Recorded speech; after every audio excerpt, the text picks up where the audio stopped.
बिस्मिल्लाहिर्रहमानिर्रहीम। मेरा नाम डॉक्टर आफ्ताब अफजल है। I am a dermatologist, aesthetic physician and hair transplant surgeon. मैं पिछले 15 साल से डर्माटोलॉजी और एस्थेटिक्स कर रहा हूँ। I am working in aesthetic lounge. आज का जो टॉपिक हमने चूज़ किया है, ये बहुत कॉमन एक प्रॉब्लम है यूथ में, एक्नी की और उससे बनने वाले स्कार्स की। We will discuss both acne and scars.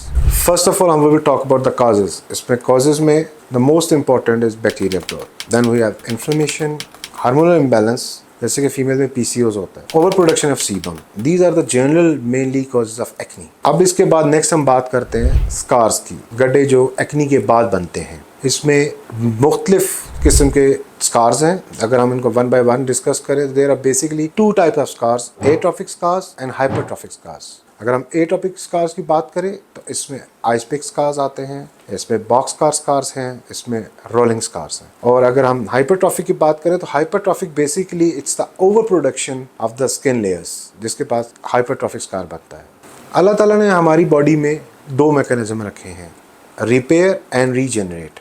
दोनों में मेन फ़र्क ये होता है कि रीजनरेट में it's only the superficial skin that is involved, जिसमें स्कार नहीं बनता। बट रिपेयर में बिकॉज इट्स डीप डर्मिस, इसलिए स्कार बनता है। और एक्नी के प्रोसेस में ये स्किन रिपेयर करती है, इसलिए स्कार उसमें बनता है।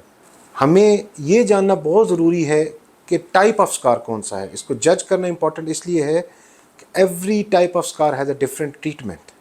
अगर आपका एक्नी हो जाती है तो best thing is to resolve it quickly, sooner the better. जितनी जल्दी हम इसको एक्नी को ट्रीट कर लेंगे, चांसेस होते हैं कि स्कार्स आपके ना बने। अगर स्कार्स बन जाते हैं तो then we have a multiple choices how to treat scars. Like if you start the treatment of scars, you start with peels, different type of peels for superficial scars. We do microneedling for mild to moderate scars. Then we have subcision for deep scars. In subcision what we do is basically we go inside, हम cannula skin के अंदर लेके जाते हैं deep dermis तक। वहाँ पे जो रूट्स होती हैं, जो उन्होंने स्कार्स को कनेक्ट किया होता है नीचे, उनको जाके हम ब्लंट कैनुला के साथ तोड़ते हैं, ताकि step by step acne scars जो हैं वो आहिस्ता आहिस्ता ऊपर आएँ और स्किन स्मूदर हो। That is subcision. अब नेक्स्ट स्टेप पे हम बात करते हैं आरएफ माइक्रोनीडलिंग की। आरएफ माइक्रोनीडलिंग में जैसे कि ऑप्शन है स्कारलेट लेजर की और मॉर्फियस 8 की।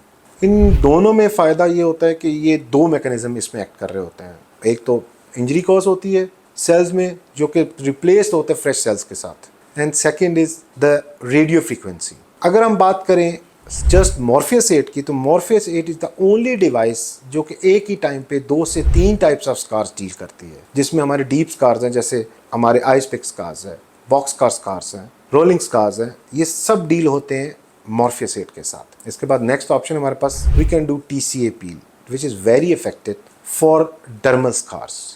The other one is next is ablative lasers. Ablative lasers में we have CO2 option, we have RBM YAG। थोड़ा सा इसमें प्रॉब्लम ये है CO2 में, CO2 का डाउन टाइम ज़्यादा है और इसमें पोस्ट केयर बहुत ज़्यादा इंपॉर्टेंट है, उसको फॉलो करना मुश्किल होता है। And disadvantage of CO2 is हम इसको डार्क स्किन पे नहीं कर सकते because of the PIH, post inflammatory hyper pigmentation बनने के चांसेस ज़्यादा होते हैं इसमें। अब लास्ट में हम बात करेंगे about the prevention, how to prevent this thing, acne हो ही ना आपको। जो मेन सारी कॉजेज हैं उन्हीं को अगर हम डील करें तो एक्नी नहीं होगी आपकी। फर्स्ट ऑफ ऑल हमें जेंटल क्लेंजिंग करनी चाहिए, हमें फेस वॉश यूज़ करना चाहिए, never touch your spots, acne को कभी टच नहीं करना आपने। Diet should be healthy, diets का आप काफ़ी कंट्रोल करें, मीन्स कि आप हेल्दी फूड खाएं, स्पेशली ग्रीन वेजिटेबल्स लें। You can take fruits, no junk foods. Next is sun exposure. Sun exposure में always use sun block, sun block must use करना है। For example it's summer, always use